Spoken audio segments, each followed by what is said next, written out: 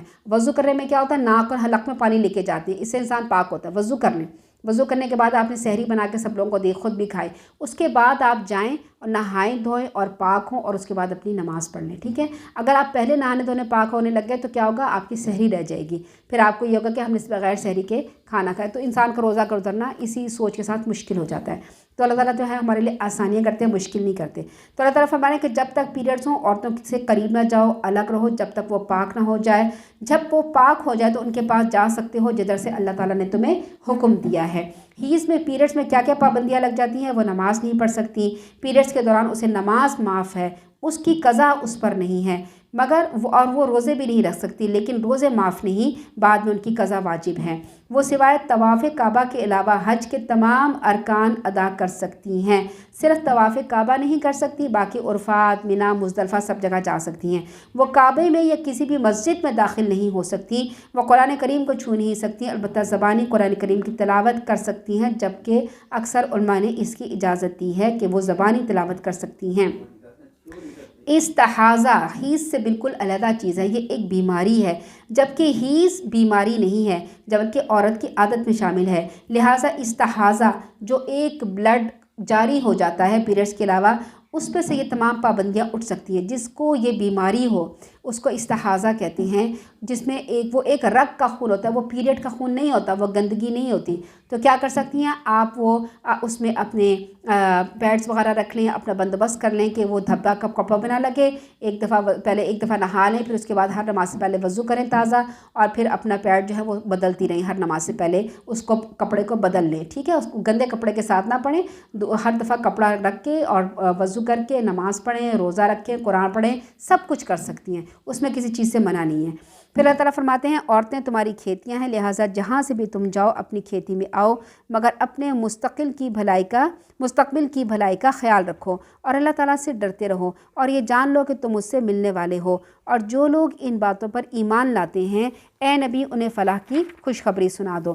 وَلَا تَجْعَلُوا اللَّهَ عُرْضَةً لِأَيْمَانِكُمْ أَن تَبَرُّوا وَتَتَّقُوا وَتُصْلِحُوا بَيْنَ النَّاسِ، اپنی قسموں کے لیے اللہ کے نام کو ایسی ڈھال نہ بناؤ کہ تم فلاں نیکی کا کام نہ کرو گے اور فلاں برائی سے نہ بچو گے، لوگوں کے درمیان صلح اور اصلاح کے کام نہ کرو گے، اللہ تعالیٰ سب کچھ سنتا اور جانتا ہے۔ اللہ تعالیٰ تمہارے لغو یعنی بلا ارادہ یا عادتاً قسم کی قسموں پہ گرفت نہیں فرمائے گا، بلکہ جو تم سچے دل سے قسم کھاتے ہو اس پر ضرور گرفت کرے گا۔ اللہ تعالیٰ بہت بخشنے والا اور بردبار ہے۔ یعنی غلط قسموں کا کفارہ کیا ہے، کوئی اچھا کام نہ کرنے پر اللہ کی قسم کھا کر اللہ کے نام کو بدنام نہ کرو، جیسے یہ میں اپنے ماں باپ سے کبھی نہیں بولوں گا، قسم کھا لی اللہ کی، یہ نہیں کرنا، یا بیوی سے اچھا سلوک نہیں کروں گا قسم کھا کے، میں اب تمہارے ساتھ کبھی اچھا سلوک نہیں کروں گا، یہ نہیں کرنا۔ اللہ کے نام کو ڈھال مت بناؤ، یا فلاں کو اللہ کی قسم میں فلاں کو صدقہ نہیں دوں گا۔ اللہ تعالیٰ فرمائے تم نیکی کے کام میرا نام لے کے مت بدنام کرو مجھے کہ میں نے اللہ کی قسم کھا لی ہے اب میں یہ کام نہیں کروں گا، تو اللہ کا نام استعمال نہ کرو۔ اگر کسی نے یہ کام کر لیا ہے تو اسے چاہیے کہ قسم توڑ دے، اس کا کفارہ ادا کرے۔ چنانچہ آپ نے سیدنا عبد الرحمن بن سمرہ کو حکم دیا اگر تو کسی بات کی قسم کھائے پھر اس کے خلاف کرنا سمجھے تو اپنی قسم کا کفارہ دے دے، جس کام کو بہتر سمجھو وہی کرو اور کفارہ ادا کر دے، اس صورت میں بھی اللہ تعالیٰ بخشنے والا ہے۔ کفارہ کیا ہے، 10 مسکینوں کو کھانا کھلائے، یا 10 مسکینوں کو کپڑا پہنا دے، یا غلام آزاد کر دے، یا 3 دن روزے رکھے۔ پھر آگے اللہ تعالیٰ فرما رہے ہیں جو لوگ اپنی بیویوں سے، اچھا اس کے علاوہ بعض لوگوں کی عادت ہوتی ہے قسم کھانے کی، بات ہے اللہ کی قسم میں ادھر گیا تھا، اللہ کی قسم میں یوں گیا تھا، اللہ کی قسم میں سچ بول، وہ عادت ہوتی ہے، تو اللہ تعالیٰ فرما رہے ہیں جو تمہاری عادت ہے نا اس پہ نہیں پکڑو گے، بلکہ پکڑ اس پہ ہوگی جو جان بوجھ کے تم قسمیں کھاؤ گے۔ پھر اللہ تعالیٰ فرماتے ہیں کہ کچھ لوگوں نے قسم کھا لی کیا قسم کھائی؟ جو لوگ اپنی بیویوں سے تعلق نہ رکھنے کی قسم کھا لے ان کے لیے 4 مہینے کی مہلت ہے۔ اگر وہ رجوع کر لیں تو اللہ تعالیٰ بخشنے والا رحم کرنے والا ہے، اور اگر وہ طلاق ہی کی ٹھان لیں تو اللہ تعالیٰ تمہارے برے یا اچھے ارادوں کو خوب سننے والا جاننے والا ہے۔ یعنی اگر بیویوں سے تعلق نہ رکھنے کی قسم کھا لی، اس کی مدت 4 مہینے ہے، مگر مثلاً اگر کسی نے 3 ماہ تعلق نہ رکھنے کی قسم کھائے تو یہ شرعاً ایلا، اس کو کہتے ہیں ایلا کی مدت، ایلا نہیں ہوگی۔ اب آگے اس کی 2 صورتیں ہیں، ایک یہ کہ 3 ماہ کے اندر ازدواجی تعلق قائم کر لیا تو اب اس پر قسم کا کفارہ دینا ہوگا، اور اگر 3 مہینے کے بعد اور گزر گیا تو نہ کفارہ ہے نہ طلاق، اور 4 مہینے گزر جائیں تو اب مرد رجوع نہیں کر سکتا تو طلاق واقع ہو جائے گی۔ یہ بعض فقہا کے نزدیک یہ معاملہ عدالت میں جائے گا اور طلاق عدالت کے ذریعے ہوگی۔ تو جو لوگ اپنے بیویوں سے تعلق نہ رکھنے کی قسم کھا لیتے ہیں ان کے لیے 4 مہینے کی مہلت ہے کہ 4 مہینے کی مہلت کے اندر رجوع کر لیں۔ اگر تو رجوع کر لیا تو پھر ان کو کفارہ دینا ہوگا، لیکن رجوع نہیں کیا، 4 مہینے گزر گئے تو پھر ان کی طلاق واقع ہو جائے گی، پھر عدالت سے رجوع کریں اور طلاق حاصل کریں۔ جن عورتوں کو طلاق دی گئی ہے وہ 3 حیض یعنی 3 پیریڈز کی مدت تک اپنے آپ کو روکے رکھیں۔ بعض عورتوں کی عادت ہوتی ہے پیریڈز 20 دن کے بعد آتے ہیں، بعض کے 15 دن بعد آتے ہیں، بعضوں کے کیا ہوتے ہیں اور 10 دن بعد، یعنی جلدی بھی آ سکتے ہیں، تو بعضوں کی 1.5 مہینے میں بھی یہ مدت مکمل ہو سکتی ہے، بعضوں کی 3 مہینے میں مدت مکمل ہوتی ہے۔ تو اس میں مہینوں کی بات نہیں کی، اس میں پیریڈز کی بات کی کہ 3 دفعہ پیریڈز آ کے ختم ہو جائیں، پھر اس کے بعد جو ہے وہ اس وقت تک اپنے آپ کو روکے رکھیں، یعنی اس وقت ان کی عدت ہوتی ہے۔ اور اگر وہ اللہ اور آخرت کے دن پر ایمان رکھتی ہیں تو انہیں یہ جائز نہیں کہ اللہ تعالیٰ نے جو کچھ ان کے رحم میں رکھا ہے، پیدا کیا ہے، اسے چھپائیں، اور اگر ان کے خاوند اس مدت میں پھر سے تعلق استوار کرنے پر آمادہ ہوں تو وہیں انہیں زوجیت میں واپس لینے کی زیادہ حقدار ہیں۔ نیز عورتوں کے بھی مناسب طور پر مردوں کے حقوق ہیں، جیسے کہ مردوں کے حقوق ہیں عورتوں پر، البتہ مردوں کو ان پر ایک درجہ حاصل ہے، اور یہ احکام دینے والا اللہ تعالیٰ صاحب اختیار ہے اور حکمت والا۔ طلاق دینے کا مصنون طریقہ یہ ہے کہ عورت جب حیض یعنی پیریڈ سے فارغ ہو جائے تو اب پاکی کی حالت میں ہو، تو پاکی شروع ہوئی ہو تو پھر اس وقت ازدواجی تعلق قائم نہیں کیا ہو تو اس وقت طلاق دے دی جائے اور پوری مدت گزرنے دے دی جائے۔ عدت کے بعد عورت بائن ہو جائے گی۔ یعنی کیا ہوتا ہے کہ اگر ایک طلاق دینے کا کیا طریقہ ہوتا ہے، ایک طلاق دی کہ میں نے تجھے طلاق دی، بس یہ ایک کہہ دیا، اور وہ پیریڈز جب گزر چکے پاکی کی حالت میں اس وقت، تو اس کے بعد جو ہوتا ہے وہ ایک طلاق کہی گنی جاتی ہے۔ اس کے بعد اگر 3 مہینے گزرے، سال گزرے، اس کے بعد انہوں نے رجوع کر لیا آپس میں، اور 3 مہینے کے اندر رجوع کر لیا میاں بیوی نے، تو پھر کیا ہوا، انہیں دوبارہ نکاح کی ضرورت نہیں پڑی، وہ اپنے شوہر کے ساتھ، لیکن ایک طلاق واقعہ ہو چکی ہے۔ پھر اگر 10 سال بعد، 6 سال بعد، سال بعد پھر لڑائی ہوتی ہے، پھر اس کا شوہر اسے دوبارہ طلاق دیتا ہے تو پھر 2 طلاقیں ہو جائیں گی، پھر وہ 3 مہینے کے اندر رجوع کر سکتے ہیں، اپنا ازدواجی تعلق قائم کر سکتے ہیں۔ لیکن اگر 3 مہینے گزر گئے تو پھر کیا ہوتا ہے، پھر نہیں، پھر اس کو دوبارہ ان کو نکاح کرنا ہوگا۔ یہاں پر اللہ تعالیٰ فرما رہے ہیں کہ اگر وہ ایک دفعہ طلاق ہو گئی ہے تو تم کیا کرو، اگر شوہر اپنی بیوی کے پاس دوبارہ جانا چاہتا ہے یا بیوی اپنے شوہر کے پاس دوبارہ ملنا چاہتی ہے تو ان کو مت روکو، ان کو ملنے دو۔ یعنی ایک طلاق کے بعد، 3 طلاق کی بات نہیں ہو رہی، ایک طلاق کی بات ہو رہی ہے، ٹھیک ہے۔ اور احکام دینے والا کون ہے؟ اللہ تعالیٰ صاحب اختیار بھی ہے اور حکمت والا ہے۔ الطلاق مرتان، طلاق رجعی 2 بار ہے، یا تو پھر سیدھے طریقے سے اپنے پاس رکھے یا بھلے طریقے سے اسے رخصت کر دیا جائے۔ یعنی دور جاہلیت میں عرب میں ایک دستور یہ بھی تھا کہ مرد کو اپنی بیوی کے لاتعداد طلاقیں دینے کا حق حاصل تھا۔ ایک دفعہ اگر مرد بگڑ بیٹھتا اور اپنی بیوی کو تنگ اور پریشان کرنے پہ تل جاتا تو اس کی صورت یہ تھی کہ طلاق دی، عدت کے اندر رجوع کر لیا، پھر طلاق دی، پھر رجوع کر لیا، اور یہ سلسلہ چلتا رہتا۔ نہ وہ عورت کو اچھی طرح بساتا، نہ اسے آزاد کرتا کہ وہ کسی اور سے نکاح کر لیں۔ چنانچہ سیدہ عائشہ فرماتی ہیں کہ ایک مرد اپنی عورت کو جتنی بھی طلاقیں دینا چاہتا تھا دیا جاتا اور عدت کے اندر رجوع کر لیتا۔ اگر مرد 100 بار یا اس سے زیادہ طلاقیں دیتا، یہاں تک کہ ایک انصاری مرد نے اپنی بیوی سے کہا، اللہ کی قسم میں نہ تجھے طلاق دوں گا کہ تو مجھ سے جدا ہو سکے اور نہ تجھے بساؤں گا۔ اس عورت نے کہا، وہ کیسے؟ کہنے لگا، میں تجھے طلاق دوں گا، پھر تیری عزت گزرنے کے قریب ہوگی تو رجوع کر لوں گا۔ یہ جواب سن کے وہ عورت سیدھی سیدہ عائشہ کے پاس گئی اور اپنا یہ دکھڑا سنایا۔ سیدہ عائشہ خاموش رہی یہاں تک کہ رسول اللہ تشریف لائے۔ سیدہ عائشہ نے آپ کو یہ ماجرا سنایا تو آپ بھی خاموش رہے یہاں تک کہ یہ آیت نازل ہوئی۔ اس آیت سے اسی معاشرتی برائی کا سدباب کیا گیا ہے اور مرد کے لیے صرف 2 بار طلاق دینے اور رجوع کرنے کا اختیار دیا گیا ہے۔ طلاق دینے کا مصنوع اور سب سے بہتر طریقہ یہ ہے کہ مرد حالت طہر میں عورت کو 1 طلاق دے، پوری عدت گزر جانے دے۔ اس صورت کو فقہی اصطلاح میں طلاق احسن کہتے ہیں۔ دوسری صورت یہ ہے کہ ایک طہر میں ایک طلاق دے اور دوسرے میں دوسری اور تیسرے میں تیسری دے دے، اس صورت کو حسن کہتے ہیں۔ پہلی صورت کا فائدہ یہ ہے کہ اگر عدت گزر جانے کے بعد بھی میاں بیوی آپس میں مل بیٹھنے پہ رضامند ہو تو تجدید نکاح یعنی دوبارہ نکاح ہوگا، پھر یہ صورت ممکن ہے۔ ایک مجلس میں 3 طلاقیں دینا۔ تیسری صورت یہ ہے کہ ایک دفعہ میں تینوں طلاقیں دے دی، یہ صورت طلاق کی طلاق بدعی کہلاتی ہے۔ ایسا کرنا کبیرہ گناہ ہے، اگرچہ بعض فقہا کے مطابق یہ تینوں طلاقیں واقعہ ہو جاتی ہیں، مگر سنت کے لحاظ سے ایک ہی طلاق واقعہ ہوگی۔ سیدنا ابن عباس فرماتے ہیں کہ رسول اللہ اور سیدنا ابو بکر کے زمانے میں اور سیدنا عمر کی خلافت کے ابتدائی 2 سالوں تک ایک دفعہ میں 3 طلاقوں کو ایک ہی شمار کیا جاتا تھا۔ پھر حضرت عمر رضی اللہ تعالیٰ عنہ نے کہا کہ لوگوں نے ایک ایسے کام میں جلدی کرنا شروع کر دی ہے جن میں ان کے لیے مہلت اور نرمی تھی، تو اب ہم کیوں نہ ان پر 3 طلاقیں ہی نافذ کر دیں۔ چنانچہ سیدنا عمر نے ایسا قانون بنایا تھا کہ جو 3 دفعہ طلاق دے گا وہ 3 دفعہ طلاق ہو جائے گی، کیونکہ لوگوں نے مذاق بنا لیا تھا، 3 دفعہ طلاق دے کے پھر کہتے تھے نہیں ہماری تو ایک ہی طلاق ہوئی ہے، تو اس بات پہ انہوں نے سختی کی تھی۔ پھر اللہ تعالیٰ فرماتے ہیں کہ جو کچھ تم انہیں دے چکی ہو اس میں سے یہ تمہارے لیے بہتر نہیں ہے کہ تم اس سے، تمہارے لیے جائز نہیں ہے کہ جو کچھ تم انہیں دے چکی ہو یعنی عورتوں کو وہ واپس لے لو۔ یعنی عورتوں کو اگر حق مہر جو دیا ہے اس کے علاوہ دوسری اشیاء، زیور، کپڑے جو خاوند اپنی بیوی کو تحفتاً دے چکا ہو، کسی کو ہدیہ دے کر واپس لینا عام حالات میں بھی جائز نہیں ہے، اور ایسے ہدیہ یا گفٹ کو واپس لینے والے کو اس فعل کو رسول اللہ صلی اللہ علیہ وسلم نے اس کتے سے تشبیہ دی ہے جو قے کرے اور پھر اسے چاٹ لے۔ طلاق دینے والے شوہر کے لیے یہ اور بھی شرمناک بات ہے کہ وہ کسی زمانے میں اس نے جو اپنی بیوی کو تحفہ دیا ہے اور صدقے کرنے کا کہے کہ یہ میرے واپس کرو۔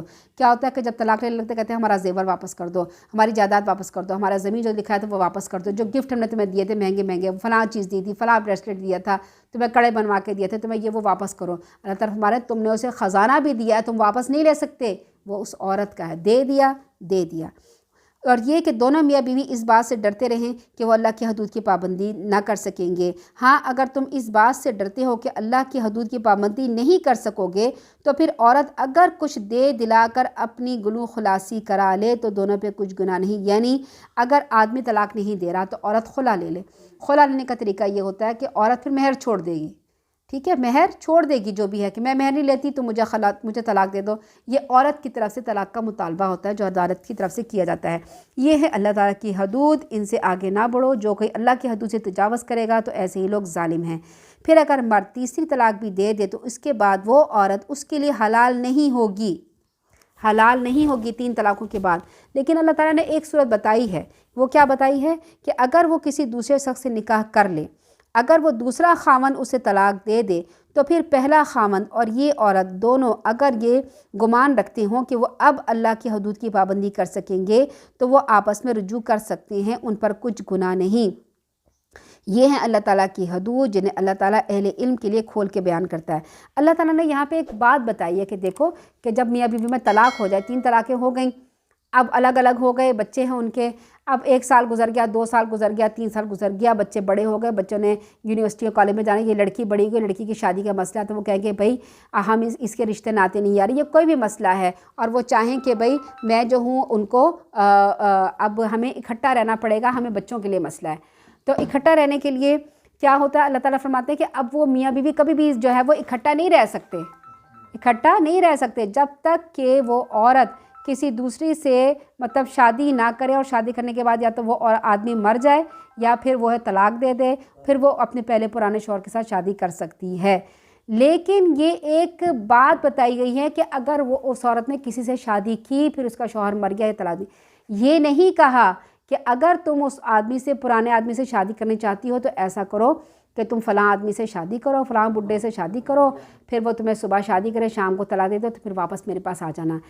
یہ کام جو ہے حلالہ کرانا کہلاتا ہے، اللہ تعالیٰ نے اسے حرام کیا، یعنی جان بوجھ کے ایسا نکاح نہ کرو کہ میں نے تو نکاح طلاق لینے کے لیے کرنا ہے، میں نے تو نکاح اس لیے کرنا ہے اس بڈھے سے کہ میں نے واپس اپنے پرانے آدمی سے شادی کرنی ہے۔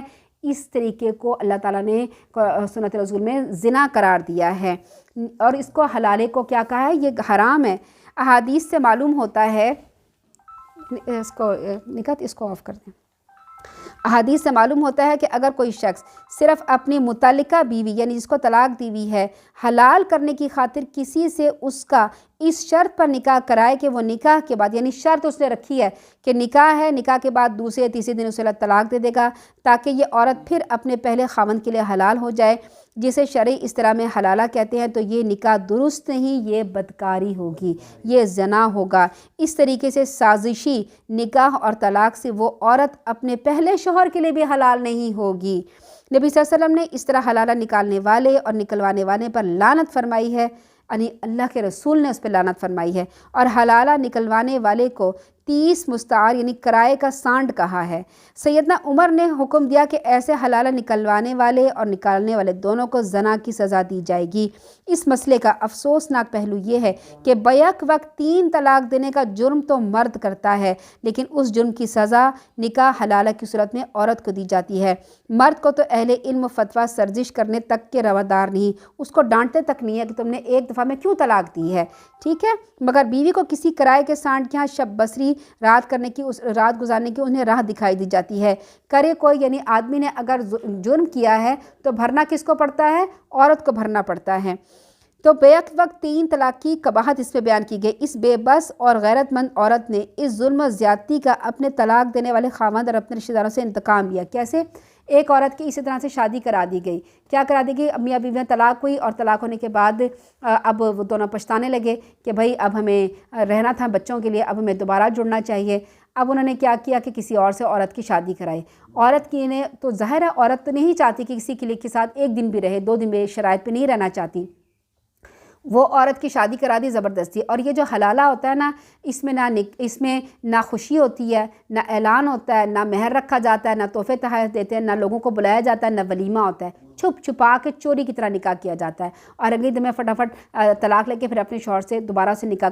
تو اس میں وہ شرائط پوری نہیں کی جاتی جو نکاح کی ہوتی ہیں، چھپ چھپا کے کیا۔ اسی طرح سے ایک عورت کا نکاح کیا، نکاح کرنے کے بعد وہ عورت جو تھی جس سے حلالے کے لیے نکاح کیا گیا تھا، اس کے ساتھ اس کی انڈرسٹینڈنگ ہو گئی، پھر اس نے واپس آنے سے منع کر دیا، اور یوں وہ جو پہلا آدمی نے نکاح کرایا تھا وہ اس سے بھی گیا اور بچے بھی گئے۔ یعنی اس طرح سے کیا ہوتا ہے کہ یہ چیز بالکل غلط ہے۔ ہاں، اگر اللہ تعالیٰ نے فرمایا کہ دیکھو اگر تم طلاق ہو گئی ہے، پھر زندگی میں کبھی اس عورت کی شادی، اس نے شادی اس نیت سے کی کہ میں نے اس آدمی کے ساتھ بسنا ہے، اس کے ساتھ رہنا ہے ساری زندگی، پھر وہ آدمی یا تو فوت ہو گیا یا پھر کس وجہ سے اس کی طلاق ہو گئی، خود بخود ہو گئی، اس لیے شادی نہیں کی کہ میں نے اپنے پرانے آدمی سے شادی، اگر اس کی طلاق ہو گئی اور وہ ختم ہو اور وہ نکاح ختم ہو گیا، پھر اس کے دل میں یہ خیال آیا یا اس کے پرانے آدمی کے دل میں خیال آیا یا بچوں کے دل میں خیال آیا کہ اب ہماری ماں علیحدہ رہ گئی ہے، بوڑھی ہو گئی ہے، اب اس کو سنبھالنے والا کوئی نہیں ہے، تو چلو ہم اپنے ابا سے اس کی دوبارہ شادی کرا دیتے ہیں، ابا بھی اس بات پہ مان گئے ہیں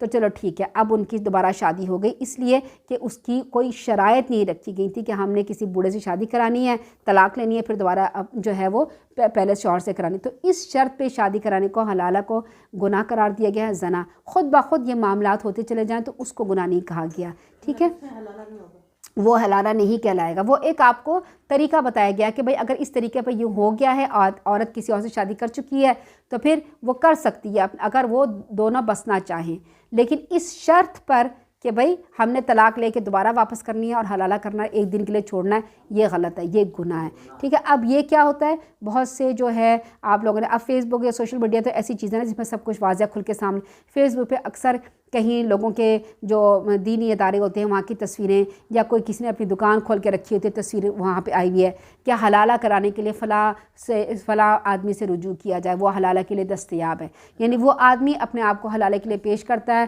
اگر کہیں طلاق ہے تو وہ حلالہ کرتا ہے، اور پھر وہ کیا کر رہا ہے، وہ زنا کر رہا ہے، کھلا زنا کر رہا ہے، اللہ تعالیٰ کو ان کی نافرمانی کر رہا ہے۔ تو ایسے لوگوں سے اللہ تعالیٰ بچائے، ایسے لوگوں سے جب تک اویئرنس نہ ہو، جب تک انسان کو پتہ، اب عورت کو نہیں پتہ ہوتا، عورتیں مسجدوں میں نہیں جاتی، عورتیں جمعے کے خطبات نہیں سنتی، نہ مرد آ کے گھر میں بتاتے ہیں کہ خطبے میں کیا سنا گیا، کیا بتایا گیا، عورتیں جو ہیں وہ بے علم رہ رہی ہیں۔ اس لیے اللہ تعالیٰ نے عورتوں کو بھی تعلیم فرض کیا کہ عورتوں کو بھی معلوم ہونا چاہیے ان کے ساتھ کیا معاملات پیش آ رہے ہیں، کیا کچھ ہو رہا ہے، عورتوں کو بھی پتہ ہونا چاہیے۔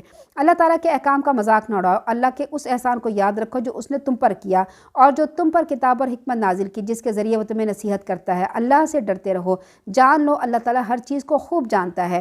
پھر وَإِذَا طَلَّقْتُمُ النِّسَاءَ فَبَلَغْنَ أَجَلَهُنَّ فَلَا تَعْضُلُوهُنَّ أَن يَنكِحْنَ أَزْوَاجَهُنَّ، پھر اگر تم عورتوں کو طلاق دو وہ اپنی عدت کو پہنچ جائیں تو انہیں اپنے پہلے خاوندوں سے نکاح کرنے سے نہ روکو۔ کب؟ جب یہ 1 یا 2 طلاق دے چکے ہوں۔ جب 3 طلاق دی ہوں تب نہیں، جب 1 طلاق دی ہو یا 2 طلاق دی ہوں، اس کے بعد وہ اپنے شوہر کی طرف جانا چاہیں تو نہ روکو، اور معروف طریقے سے وہ آپس میں نکاح کرنے پر راضی ہو، یعنی عدت کے ٹائم گزر گیا، پھر اس کے بعد جب آپ اپنے پہلے شوہر کے پاس جائیں گے تو نکاح کر کے جائیں گی۔ 2 طلاقیں یا 1 طلاق، 3 طلاقوں کے بعد کی بات نہیں ہو رہی یہاں پہ۔ جو کوئی تم میں سے اللہ پر اور آخرت کے دن پر یقین رکھتا ہے اسے اسی بات کی نصیحت کی جاتی ہے، یہی تمہارے لیے شائستہ اور پاکیزہ طریقہ ہے جو اللہ تعالیٰ اپنے احکامات کی حکمت اللہ ہی جانتا ہے، تم نہیں جانتے۔ والولداد یردین اولادہن حولین کاملین، جو باپ باہمی جدائی کے بعد یعنی میاں بیوی آپس میں جدا ہو گئے یہ چاہتا ہو کہ اس کا بچہ پوری مدت دودھ پیے تو مائیں اپنے بچوں کو پورے 2 سال دودھ پلائیں، اور ماں اور بچے کے کھانے اور کپڑے کی ذمہ داری اس پر ہے جس کا وہ بچہ ہے یعنی باپ پر، اور یہ خرچ دستور کے مطابق ادا کرے گا، یعنی جتنی اس کی تنخواہ ہوگی اس کے مطابق ادا کرے گا، اس کے مطابق دودھ لا کے دے گا، اس کے مطابق جو چیز لا کے دے گا۔ اس سے معلوم ہوا کہ رضاعت کی زیادہ سے زیادہ مدت 2 سال ہے، تاہم اس سے حسب ضرورت کم ہو سکتی ہے۔ پھر جو منکوحہ عورت اور متعلقہ عورت عدت میں ہو اس کے کھانے اور کپڑے کی ذمہ داری تو پہلے ہی بچے کے باپ پر ہوتی ہے، اور اگر عدت گزر چکی ہے تو اس آیت کی روح سے باپ ہی اس متعلقہ عورت کے اخراجات کا ذمہ دار ہوگا، کیونکہ وہ اس کے بچے کو دودھ پلا رہی ہے۔ جب تک دودھ پلا رہی ہے باپ جو ہے، جو طلاق یافتہ باپ ہے، وہ عورت کو خرچہ دے گا۔ پھر والد سے اس کی حیثیت سے زیادہ کھانے اور کپڑے کا مطالبہ نہ کیا جائے، یہ مطالبہ خواہ خود عورت خود کرے یا اس کی ورثہ، یعنی ہمیں فلاں برانڈ کے ہی کپڑے چاہیے، ہمیں ایسے ہی دودھ چاہیے، ہمیں اتنا مہنگا دودھ ڈبے کا دودھ چاہیے، وہ کھلا دودھ پلانا چاہتا ہے یا اس کی ضروریات پوری کرنا چاہتا ہے، وہ کہے کہ نہیں، تو اللہ تعالیٰ فرمائے جتنا اس کی چادر ہے اس کے مطابق اس سے مانگو، اس سے زیادہ نہیں۔ بلا وجہ ماں دودھ پلانے سے انکار نہ کرے اور باپ کو پریشان نہ کرے، اسی طرح سے باپ بچے کو ماں سے جدا کر کے کسی اور سے دودھ پلوائے اور اس طرح ماں کو پریشان نہ کرے، یا اس طرح کھانے اور کپڑے کے اخراجات میں کنجوسی کا مظاہرہ نہ کرے، یا ماں پر دودھ پلانے پر جبر نہ کیا جائے جبکہ وہ اس بات پر آمادہ، اگر عورت آمادہ نہیں ہے تو اسے زبردستی نہیں کی جا سکتی کہ وہ زبردستی اپنے بچے کو دودھ پلائے۔ جو بچہ دودھ پی رہا ہے خود بھی اپنے باپ کا وارث ہے اور اس کے علاوہ بھی وارث ہوں گے، یعنی چچا تایا وغیرہ وارث ہوں گے۔ بہرحال یہ خرچہ مشترکہ طور پر میت کے ترکے سے ادا کیا جائے گا اور یہ وہ ادا کریں گے جو میت کے قریبی، یعنی اگر باپ فوت ہو گیا ہے تو چچا تایا وغیرہ موجود ہیں تو وہ جو ہے بچے کا خرچہ اٹھائیں گے۔ زیادہ سے زیادہ رضاعت کی مدت کیا ہے؟ 2 سال۔ اگر 2 سال سے پہلے ہی دودھ چھڑانا چاہیں، مثلاً یہ کہ ماں کا دودھ اچھا نہ ہو، بچے کی صحت خراب رہتی ہو، یا ماں باپ کے نکاح، یا اگر ماں باپ کے نکاح میں ہے تو اس کی صورت یہ بھی ہو سکتا ہے کہ ماں کو اس دوران حمل ٹھہر جائے اور دوبارہ پریگننٹ ہو جائے، بچے کو دودھ چھڑانے کی ضرورت پیش آئے، تو ایسی صورتوں میں دودھ چھڑا سکتے ہیں اور یہ کوئی گناہ نہیں ہوگا۔ ضروری نہیں ہے کہ ضروری ہی آپ دودھ ماں سے پلوائیں اور ماں بیچاری مصیبت میں پڑی ہوئی ہے تو یہ ضروری ہے، اگر چھڑوانا چاہتے ہیں چھڑوانے، کسی دائیں سے پلوانا چاہتے ہیں پلوانے، ٹھیک ہے۔ آگے اللہ تعالیٰ فرمائے جبکہ تم دایا کو دستور کے مطابق اس کا معاوضہ دے دو جو تم نے طے کیا ہے، اور اللہ تعالیٰ سے ڈرتے رہو اور جان لو کہ جو کچھ بھی تم کرتے ہو اللہ تعالیٰ اسے خوب دیکھ رہا ہے۔ بعض لوگوں کا دودھ اتنا زیادہ آتا ہے نا کہ وہ 1 سے زیادہ بچوں کو پلا سکتے ہیں، اپنے بچے کے علاوہ بھی ان کا دودھ بہنے لگتا ہے، تو کیا کرتے ہیں دودھ پلا سکتے ہیں، لیکن جب پلا سکتے ہیں تو رضاعت کے معاملات آ جاتے ہیں، وہ رضائی بہن بھائی بن جاتے ہیں، سگے بہن بھائی بن جاتے ہیں اس عورت کے بچوں کے، تو اس بات کا خیال کرنا چاہیے۔ اگر کسی کو دودھ پلایا ہے تو اس کو بتائیں کہ تم میرے بچے ہو، اور اپنے بچوں کو بھی بتائیں کہ اس کو میں نے دودھ پلایا، یہ تمہارا سگا بہن بھائی ہے، تاکہ بعد میں کوئی ایسا مسئلہ پیش نہ آئے کہ رشتے ناتے انہی کے ساتھ خدا نخواستہ ہو جائیں، پھر مسائل پیش آتے ہیں۔ تو اگر کسی کو بھی دودھ پلائیں تو اس کو یاد رکھیں کہ میں نے تمہیں دودھ پلایا تھا۔ پھر تم میں سے جو لوگ فوت ہو جائیں ان کی بیویاں زندہ ہوں تو انہیں ایسی بیوائیں ان کی جو بیوائیں ہیں وہ 4 مہینے 10 دن انتظار کریں، پھر جب ان کی عدت پوری ہو جائے تو اپنے حق میں جو کچھ وہ معروف طریقے سے کریں، تم پر اس کا کچھ گناہ نہیں، اور جو کچھ تم کرتے ہو اللہ تعالیٰ اس سے خبردار ہے۔ عام حالات میں بیوہ کی عدت 4 مہینے 10 دن ہے، لیکن اگر پریگننٹ عورت ہو تو جب اس کی ڈیلیوری ہو جائے گی اس کی عدت ختم ہو جائے گی۔ یہی مدت بیوہ کے سوگ میں ہے، بیوہ ہے یا اگر متعلقہ ہے، طلاق ہوئی ہے، تو پھر کیا ہوتا ہے اگر وہ پریگننٹ ہے اگلے دن ہی اس کا بچہ ہو جاتا ہے، اس کی عدت ختم۔ اور اگر 9 مہینے تک اس کی اس کا پریگننسی باقی رہتی ہے تو 9 مہینے اس کی عدت باقی رہے گی۔ جب وہ بچہ پیدا ہو جائے گا تو اس کی عدت ختم ہو جائے گی۔ کیوں کہ عدت کی ہی اسی لیے جاتی ہے تاکہ یہ پتہ چلے کہ یہ عورت کہیں پریگننٹ تو نہیں ہے۔ اگر یہ پریگننٹ ہے تو اس بچے کا نام اس باپ سے جائے گا جس نے طلاق دی ہوگی یا جو فوت ہو گیا ہوگا، ورنہ اگر اس کی عدت کے دوران ہی شادی کرنے کی اجازت ہوتی تو پھر اس بچے کا نسب ہی نہیں پتہ چلتا کہ یہ بچہ کس باپ کا ہے، ٹھیک ہے؟ تو اس کو اس وقت تک انتظار کرنا ہوتا ہے۔ ایسی بیواؤں کا اگر تم اشارتاً پیغام دے دو یا بات دل میں چھپائے رکھو تو دونوں صورتوں میں تم پر کچھ گناہ نہیں۔ اللہ جانتا ہے کہ تمہیں دل میں یاد رکھتے ہو، لیکن ان سے کوئی خفیہ معاہدہ نہ کرو۔ ہاں، جو بات کرنا ہو معروف طریقے سے کرو، مگر جب تک ان کی عدت گزر نہ جائے عقد نکاح کا عزم مت کرو، اور جان لو کہ جو کچھ تمہارے دل میں ہے اللہ تعالیٰ اسے خوب جانتا ہے۔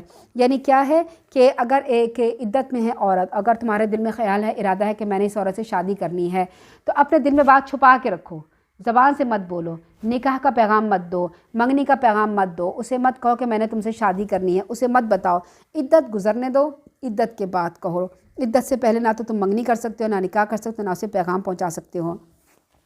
اور یہ بھی جان لو کہ اللہ تعالیٰ لغزشوں کو معاف کر دے، یعنی غلطی سے جو گناہ ہو گئے اللہ تعالیٰ اسے معاف کر دیتا ہے، کیونکہ وہ بردبار ہے، غفور حلیم ہے۔ لا جناح علیکم ان طلقتم النساء ما لم تمسوهن او تفرضوا لهن، اگر تم ایسی عورتوں کو طلاق دے دو جنہیں نہ تم نے ہاتھ لگایا ہو نہ ہی حق مہر مقرر کیا تو تم پر کچھ گناہ نہیں، البتہ انہیں کچھ نہ کچھ دے کر رخصت کرو۔ یعنی اگر صرف نکاح ہوا ہے اور رخصتی نہیں ہوئی، اور ایسا نکاح ہوا ہے کہ اس میں مہر بھی نہیں ہوا، اگر طلاق دینا ہے تو پھر کیا ہے، تو انہیں کچھ گفٹ وغیرہ دے دو اور انہیں طلاق دے کے رخصت کر دو۔ وسعت والا اپنی حیثیت کے مطابق دے، تنگ دست اپنی حیثیت کے مطابق، انہیں بھلے طریقے سے رخصت کریں، لڑائی مار کوٹ کے اور آپس میں دشمنی کر کے نہیں، بلکہ بھلے طریقے سے رخصت کریں۔ یہ نیک آدمیوں پر حق ہے اگر انہیں تم ہاتھ لگانے سے پیشتر طلاق دو، مگر ان کا مہر مقرر ہو چکا ہے، یعنی مہر مقرر ہو چکا ہے، 1 لاکھ مہر ہو چکا ہے اور وہ رخصت ہو کے تمہارے پاس نہیں آئی ہے، تو جب تم طلاق دو گے تو اس کا آدھا مہر یعنی 50,000 روپے اس کو ادا کرو گے۔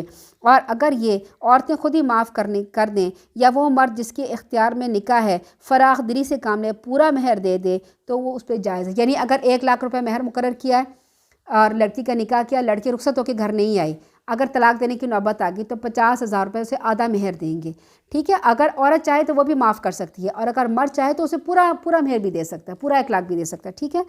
یہ تقویٰ سے زیادہ قریب ہے۔ اور باہمی معاملات میں فیاضی کو نہ بھولو، جو کچھ بھی تم کرتے ہو اللہ تعالیٰ اسے دیکھ رہا ہے۔ اب یہاں پر نماز کی بات ہے، حافظوا علی الصلاۃ والصلاۃ الوسطیٰ وقوموا للہ قانتین، سب اپنی اپنی نمازوں کی حفاظت کرو، بالخصوص درمیانی نماز کی۔ دیکھیں یہاں پر نماز کی بات کیوں کی گئی؟ حسن سلوک بیوی اور شوہر کے درمیان کی، ابھی پچھلی آیت میں حسن سلوک کی بات کی گئی جو میاں بیوی کے درمیان ہے، یہاں پر نماز کی پابندی کا حکم، کیونکہ نماز لوگوں کی اصلاح کرتی ہے، برے اخلاق بدل کر اچھے اخلاق بناتی ہے، نماز باجماعت باہمی محبت الفت پیدا کرتی ہے، نماز حسن سلوک کرنے کے لیے مددگار ہوتی ہے۔ اس لیے یہاں پر میاں بیوی کے بعد فوراً نماز کا ذکر کیا کہ نماز کی حفاظت کرو،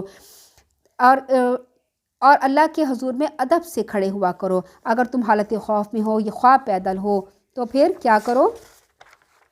سوار ہو تو جیسے ممکن ہو نماز ادا کر لو، مگر جب امن میسر آئے تو اللہ کو اسی طریقے سے یاد کر جو اس نے تمہیں سکھایا ہے، جو تم پہلے نہیں جانتے تھے۔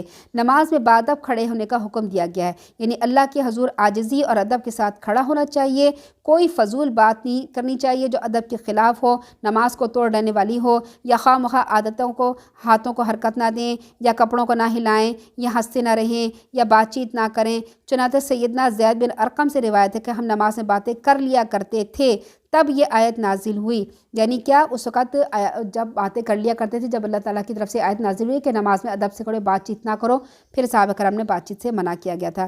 پھر یہ آیت نازل ہونے کے بعد ہمیں حکم دیا گیا چپ چاپ سکون سے کھڑے ہوں، اور باتیں کرنے سے بھی منع کر دیا گیا۔ اسی طرح سے جب ہم نماز میں جاتے ہیں اور مسجد جاتے ہیں وہاں پہ بھی ہمیں خاموشی اختیار کرنی چاہیے۔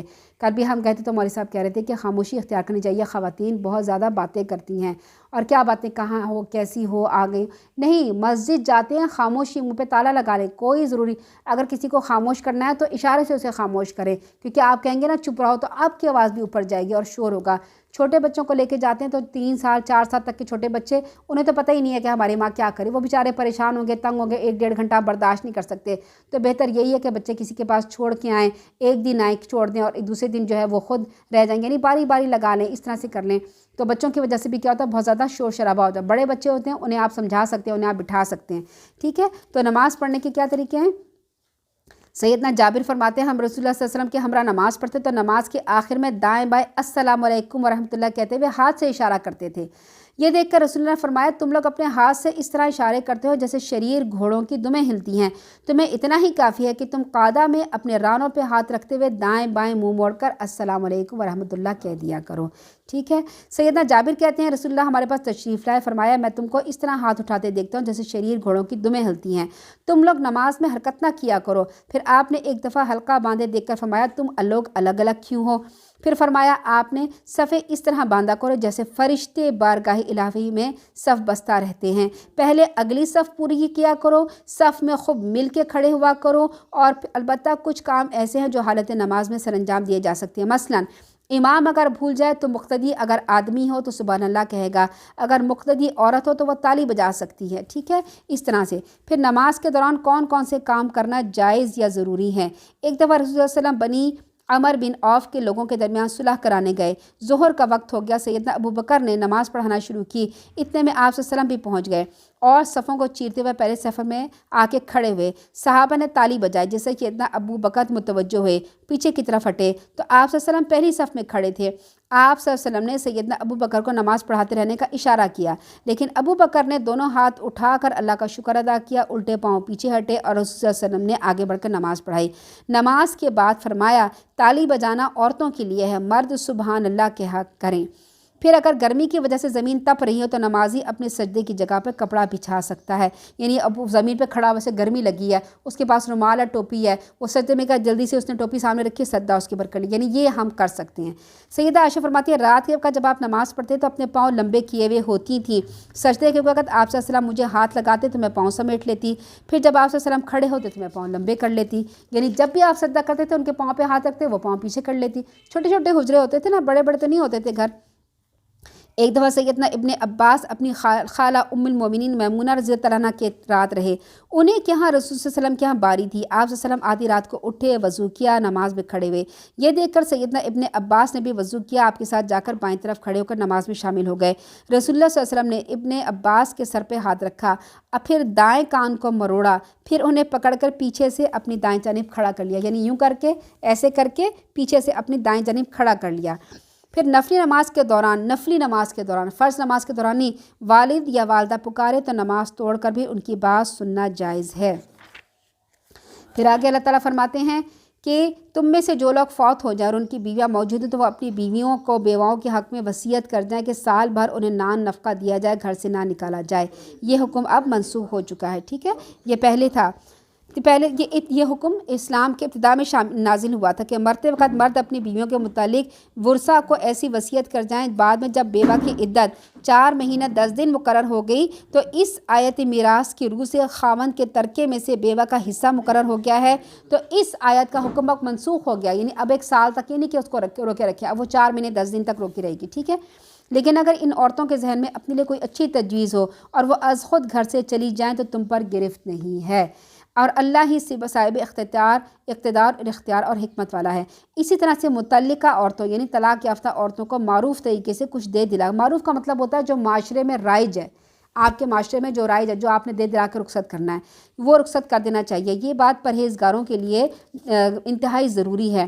اللہ تعالیٰ اسی انداز سے اپنے احکام صاف صاف بیان کرتا ہے، امید ہے تم سمجھ بوجھ سے کام لوگے۔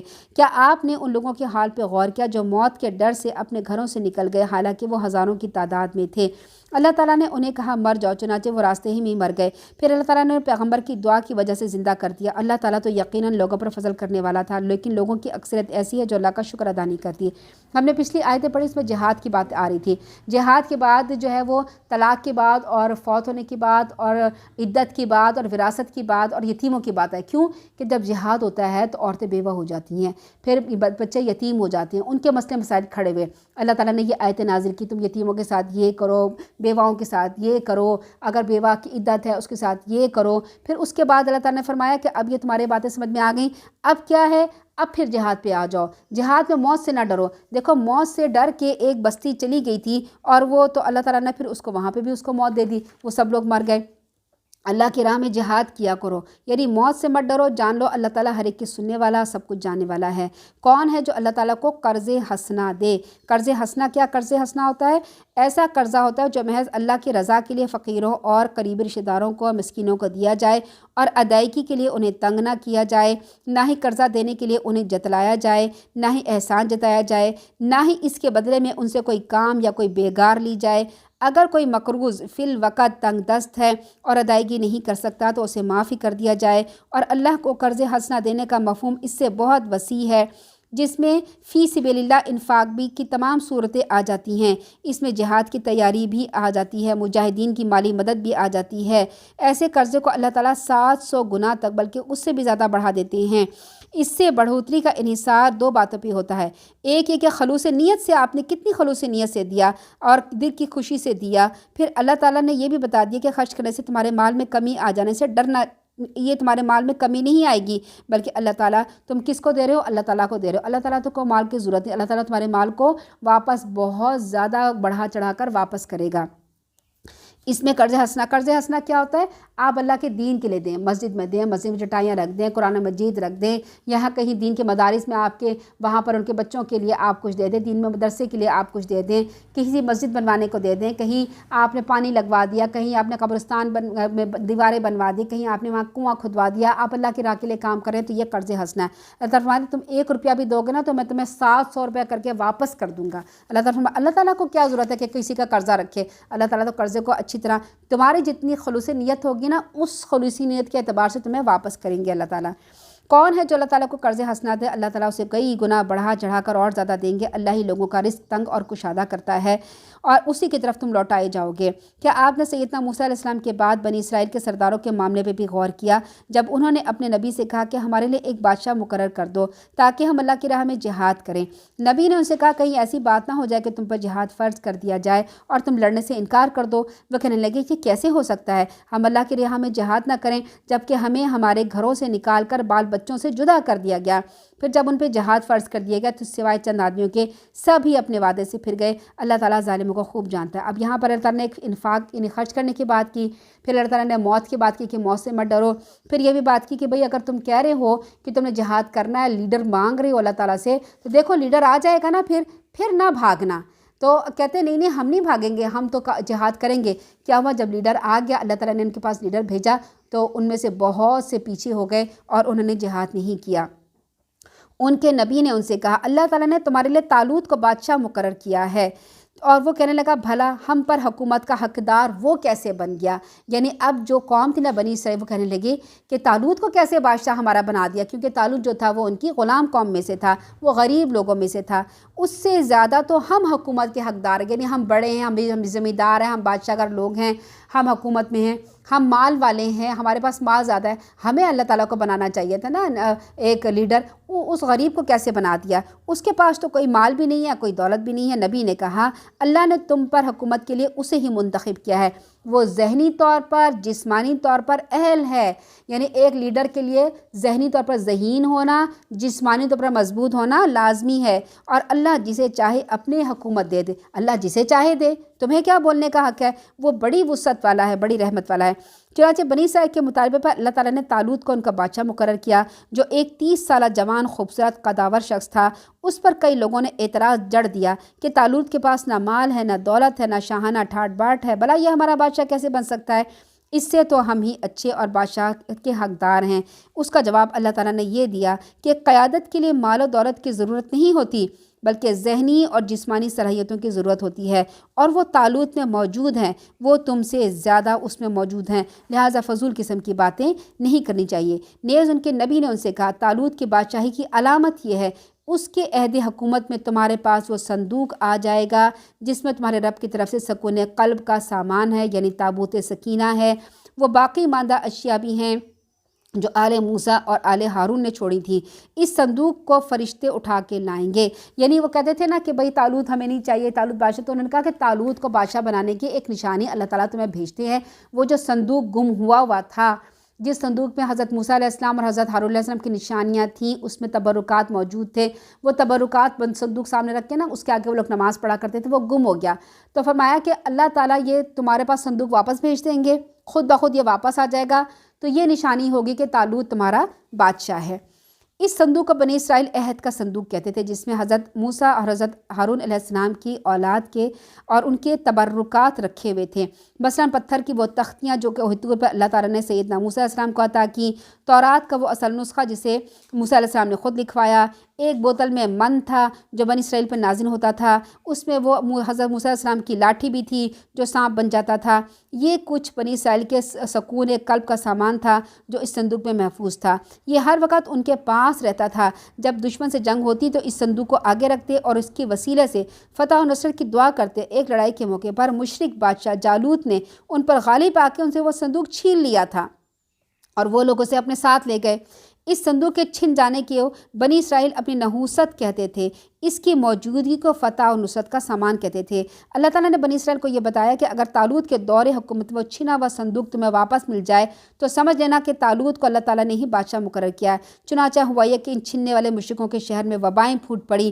انہوں نے اسی صندوق کو غالباً اپنی نحوست کی علامت سمجھا کہ یہ جب سے صندوق آیا ہمارے یہاں وبائیں پھوٹ پڑی ہیں۔ انہوں نے ایک بیل گاڑی پہ اس صندوق کو رکھا اور اسے بغیر ڈرائیور کے ہانک دیا، یعنی کوئی چلانے والا نہیں تھا ریڑھی پر، اس پہ صندوق رکھا اور بیلوں کو پیچھے سے ٹھوکا دیا، بیل اس لیک کو بھاگ گئے اور بیل اس گاڑی کو ہانک کر بنی اسرائیل تک لے آئے، اسے تالوت کے گھر کے سامنے چھوڑ گئے۔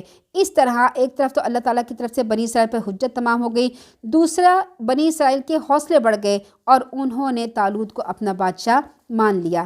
اگر تم ایمان لانے والے ہو، اس واقعے میں بھی تمہارے لیے بڑی نشانی ہے۔ پھر جب تالوت نے اپنے لشکروں سمیت چل کھڑا ہوا تو اس نے ان سے کہا، اب ایک آزمائش آئی، راستے میں ایک نہر ہے جس سے اللہ تمہاری آزمائش کرنے والا ہے۔ جس نے اس نہر سے سیر ہو کے پانی پی لیا وہ میرا ساتھی نہیں، میرا ساتھی وہ ہے جو اسے نہ چکھے الا یہ کہ چلو بھر پانی لے۔ اللہ تعالیٰ آزماتا ہے اپنے بندوں کو کہ میرے بندے ایمان میں کتنے، اور جب جہاد کرنے جاتے ہیں تو اللہ تعالیٰ لازمی آزماتا ہے تاکہ جو منافق ہیں وہ علیحدہ ہو جائیں، کیونکہ منافق جو ہوتے ہیں نا، جب وہ جنگ کرنے جاتے ہیں تو وہ پروپیگنڈا کرتے ہیں کہ یہ تمہارا پیغمبر ہے، اس کے اوپر تو کوئی فرشتے نہیں اتر رہے، ہائے پیغمبر ہے تو فرشتے کیوں نہیں اتر رہے، وہ آ کے لڑ رہے، ہم کیوں لڑ رہے، اس گرمی میں ہم کیوں جا رہے ہیں، اس سردی میں ہم کیوں جا رہے ہیں۔ منافق لوگوں کے دلوں میں پھوٹ ڈالنا شروع کر دیتے ہیں اور لوگوں کے دل پھٹنا شروع۔ جب منافق جنگ میں واپس ہوتے ہیں تو ایمان والے بھی کہتے ہیں ہاں ہمیں واپس ہونا چاہیے۔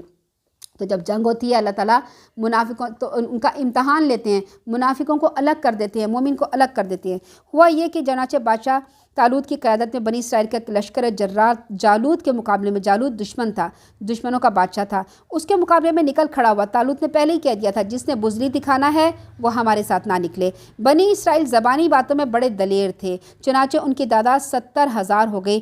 راستے میں ایک منزل پہ پانی نہ ملا تو طالوت سے شکایت کی۔ طالوت نے کہا آگے ایک نہر آ تو رہی ہے مگر تم لوگ اس سے پیٹ بھر کے پانی نہ پینا، صرف ایک آدھ گھونٹ پی لینا، اور یہ تمہارے پروردگار کی طرف سے آزمائش ہے۔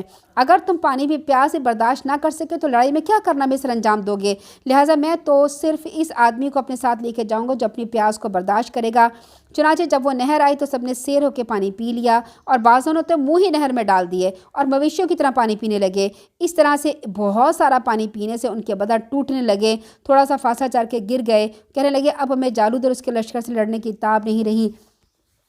اب یہ کیا ہے کہ دیکھیں رمضان میں بھی ہوتا ہے کہ جب گرمیوں کے روزے ہوتے ہیں تو کیا ہوتا ہے، بہت سخت پیاس لگتی ہے، اور جب روزہ کھولنے لگتے ہیں تو کچھ نہیں کہ صرف پانی پانی پانی پانی پانی پانی ہم پیتے ہیں، روح افزا پیا، شربت پیا، پانی پیا، اس کے بعد کہتے ہیں ہائے ہم سے چلا نہیں جا رہا، نماز مشکل ادا ہو رہی ہے، ہائے تراویح کیسے پڑھیں۔ یہ ہوتی ہے حالت جب بہت شدید پیاس لگی ہو اور بہت حلق خوش ہو رہا ہو، بہت زیادہ ایک دم پانی پینے سے انسان کی طبیعت بھاری ہو جاتی ہے، قدم بوجھل ہو جاتے ہیں۔ یہی انہوں نے بھی کیا، بہت شدید پیاسے تھے، انہوں نے جب نہر دی اپنے منہ ڈال دیا، خوب پانی پی لیا۔